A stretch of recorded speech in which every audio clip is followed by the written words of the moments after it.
নাহমাদুহু ওয়া নুসাল্লি আলা রাসূলিল কারীম আম্মা বাদ লা ইয়ানালাল্লাহু লুহুমুহা ওয়ালা দিমাউহা ওয়ালাকিন ইয়ানালুহুত তাকওয়া। আলহামদুলিল্লাহ, সকল প্রশংসা সেই রব্বে কারিমের প্রতি যে আল্লাহ তাআলা আমাদেরকে ভালোবেসে মহাব্বত করে মুসলিম ঘরে জন্ম নেওয়ার তৌফিক দান করেছেন। সেই আন্তে শুকরিয়া জ্ঞাপন করি সর্বপ্রথম আল্লাহ তাআলার। আলহামদুলিল্লাহ। একটা বিষয় নিয়ে আলোচনা করতেছি। কাছের এবং দূরের যে মুসলমান ভাইয়েরা কুরবানি দিচ্ছেন এবং দিবেন নিয়ত করেছেন, তাদের কুরবানি হচ্ছে কি না এই বিষয়টা বোঝার দরকার। সেই বিষয়টা নিয়ে কথা বলতে চাচ্ছি। একটা আয়াতের দিকে খেয়াল করলে আপনি বুঝতে পারবেন, লা ইয়ানালাল্লাহু লুহুমুহা ওয়ালা দিমাউহা ওয়ালাকিন ইয়ানালুহুত তাকওয়া।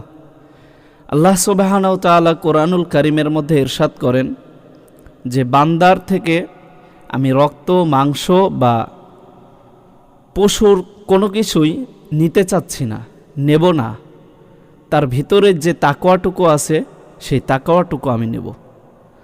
তো এখানে যদি আপনার নিয়াতটা ঠিক না থাকে, নিয়াত যদি থাকে গোস্ত খাওয়ার, নিয়াত যদি থাকে জামাই বাড়িতে গোস্ত পাঠানোর, বা সম্মানের ঘাটতি হবে, সম্মানের ব্যাঘাত ঘটবে, আমি অমক নেতা, আমার কোরবানি দিতেই হবে, না দিলে সম্মান থাকবে না, গ্রামের মধ্যে ইজ্জত নষ্ট হয়ে যাবে, মানুষ আমাকে দাম দিবে না, তাহলে ভাই আমি বলবো আপনার কোরবানি দেওয়ার কোনো দরকার নেই।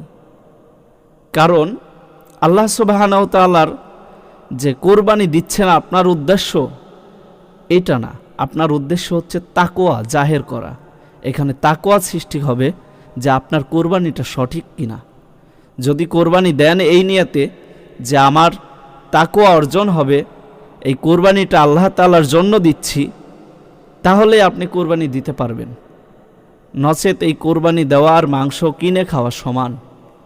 তাই আসুন ভাই, আমরা সবাই তাকওয়া অর্জন করার উদ্দেশ্যে আল্লাহ তাআলাকে ভালোবেসে আল্লাহ তাআলার কে কাছে পাওয়ার জন্য এবং জান্নাতকে হাসিল করার জন্য কুরবানি দেই। আসসালামু আলাইকুম ওয়া রাহমাতুল্লাহ।